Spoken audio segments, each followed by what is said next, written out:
Hey, good morning. This is Dylan with Beyond the Emulator. Happy Friday. I was going to actually show you today the NextUI custom firmware that's being run on the TrimUI Brick today, and I was going to show you some of the emulators or settings that are behind the scenes on some of the platforms.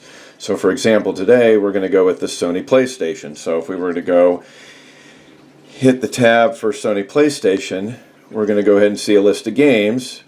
We're going to go with Spiderman today. Pick him up. We're going to go ahead and push X to resume, get back into the game. But at this time, while the game's going back, we're going to go ahead and press the menu button down below. And now it's going to prompt up a menu, which basically provides you continue, save, load, options, or quit. When we can save where we're at, we can load from a from an existing location. Options. I'm going to go ahead and press A to get on there. And what it does is brings you up to a sub-menu. We can go down the list. The first one that we see is front end. So we go ahead and click A to get to that menu.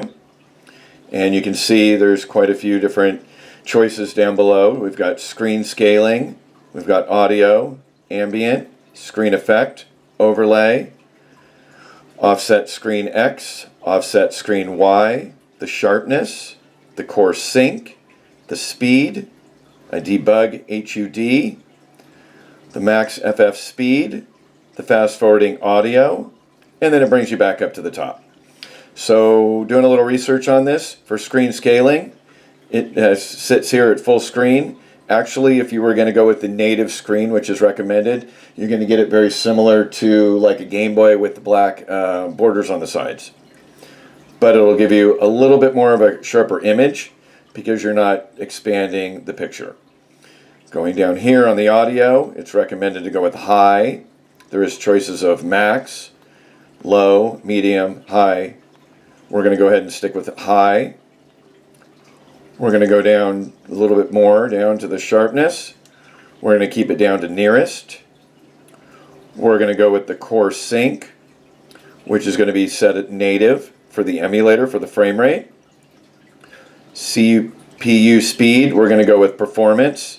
There is choices of auto, power save, normal, or performance, but based on the PS2 game and its structure, it actually will work really well setting it in performance.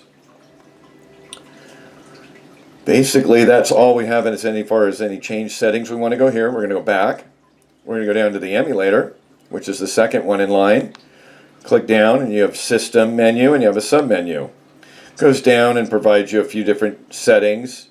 Not much really you want to change on it unless you needed to for particularly that game. Most of the stuff can stay at its default stage. You press B to go back. Video. You can change some settings for the video to go on there. You can display the frames per second. You can also use the fractional frame rate. There's a few other settings down below. You can also as well centering it, positioning it, height adjustment, getting it on the screen. Then we go back. We've got the plug-in for the graphics card. We can keep it at auto for the interlace video. That's the best setting there.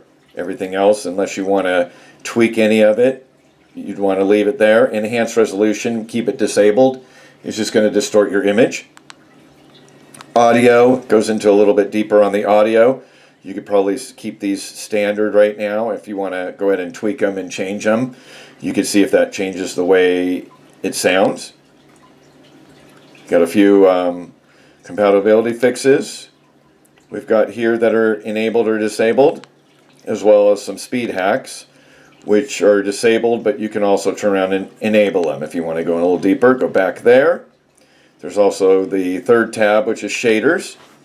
If you wanted to change any of the shaders on there, I'm going to leave it off at this moment. You have the choice of cheats. Actually, there's no cheats loaded. Controls, you can change your control. So I'm going to change it to a standard instead of a dual shock, so we'll leave it there. Shortcuts, if you wanted to have anything change for your shortcuts at this moment, you could change the hotkeys for it. We're going to go down and save the changes, not just for the console, but for the game alone. Press A to save it. Press A to save for the game. Press B.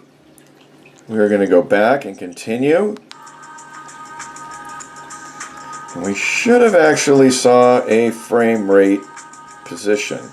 Not sure what's going on here, but we are dying. And thanks again for watching. Happy gaming.